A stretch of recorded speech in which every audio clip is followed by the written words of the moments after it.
Hi, everyone. It's Bill Townsend. I want to share with you a little tip that I picked up many years ago as an art major. And surprisingly, it was reinforced by photographic studies that I did with a gentleman by the name of Jay Stock. Jay was a very well known photographer of Indigenous America and also of very high end portraits. And I was lucky to spend a couple summers with Jay as his studio was close by to where I grew up. And he taught me an awful lot about color. In fact, he probably taught me more about color and the three main areas of color: hue, value, and saturation, than any art teacher that I ever had. Now, when you think about painting, and this also applies for photography, you want to capture images, whether painted or photographed, that are realistic looking. Unless you're trying to do something more abstract or vibrant colors, for the most part, people want to try to paint a picture that looks like the person they're portraying. So the three areas that you really have to understand are hue, value, and saturation, and they're not hard to understand at all. So I'm going to assume if you're watching this, you already know the color wheel, and you know that the color wheel is essentially red, yellow, and blue. And by mixing all of any of those colors, you get different colors. So yellow and blue is green, red and blue is purple, yellow and red is orange. And depending on how much red you put into the yellow, or yellow into the red, you'll get a different kind of tone or a hue of that color. So let's talk really quickly about hues, values, and saturations. And then we're going to talk about why orange is the right color to start your skin tones with. And I know you're sitting there going, huh? Like an orange? And I say yes, like an orange. So let's start with hue. Hue is really simple. Hue is simply the color. So a hue is red, blue, yellow. In simplest terms, I don't know why they just don't call it the color, but it's the hue. Now, the value is how light or dark a color is. So why is this important? Well, because value creates the illusion of form, depth, and light within a two-dimensional space, such as an artist's canvas or a photograph. You've probably seen images that look kind of flat, like this gal up here, right here. The image of her just looks kind of flat. Actually, they all look a little flat. The darker skinned folks get a little bit more value between their tones, because the darker tones capture and value easier. But value is basically what's going to go from this medium color in this third picture on the top, this medium tone here, to this lighter tone up here. It's essentially the same color, but it's made lighter with the use of white, or maybe it's made darker with the use of a black, gray, or a color that is opposite of this tone. Okay? Saturation basically is the intensity or the purity of the hue. So it describes how vivid or muted a color appears, with saturated colors being very vibrant and strong, and desaturated colors being more washed out and dull. And so we're going to talk about that in terms of this idea of using orange as your portraiture color.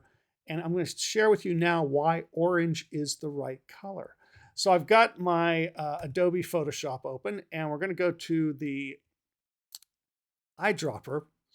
And as you notice, if I click on a color like this background color here, it's this color right here, this kind of blue color. And you can see it up here a little bit more clearly.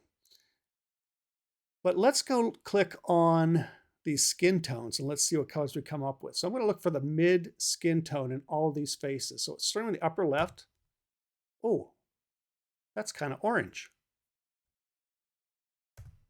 Hey, that's also orange. How about here? Orange. Kind of orange. Orange. Orange. How about this lady? Oh, a little bit redder, but still in the orange spectrum. Well, this guy. Orange. I'm going to wait for him, save him for last, because I can tell what's going to happen with him. How about this fella? orange, orange, orange. This guy is going to have more red. It may be his skin tone is reddish, but I can tell just from the picture he's going to have more red. Let me find this dark tone over here. Okay, so it's still orange, but if I go up here, it turns a little bit more red.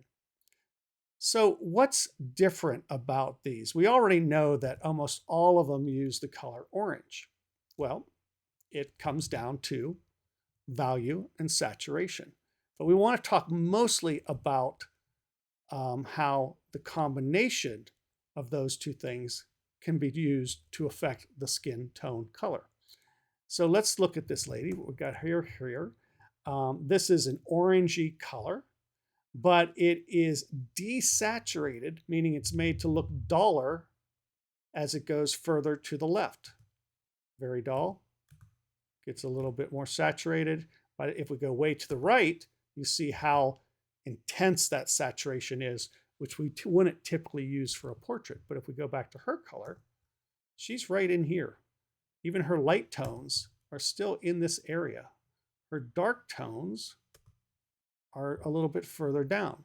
So the value in the darkness where the shadows is has gone down from here to about here.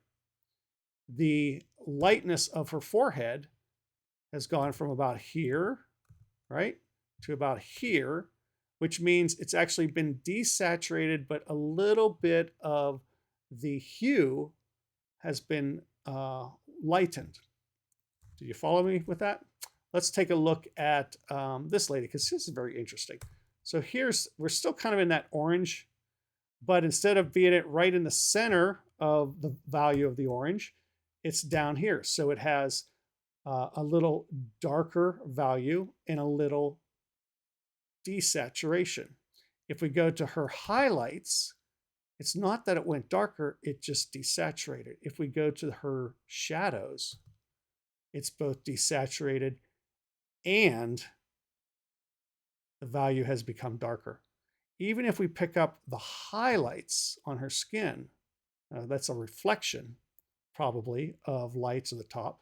But let me try to get just the highlight area. We're still in that orange realm, but we are now a little bit desaturated and we don't have that much darkness. So we're always starting with a darker skin. If we look at this gal over here, I don't know, she's Asian Indian, so maybe from India. This is kind of her middle tone.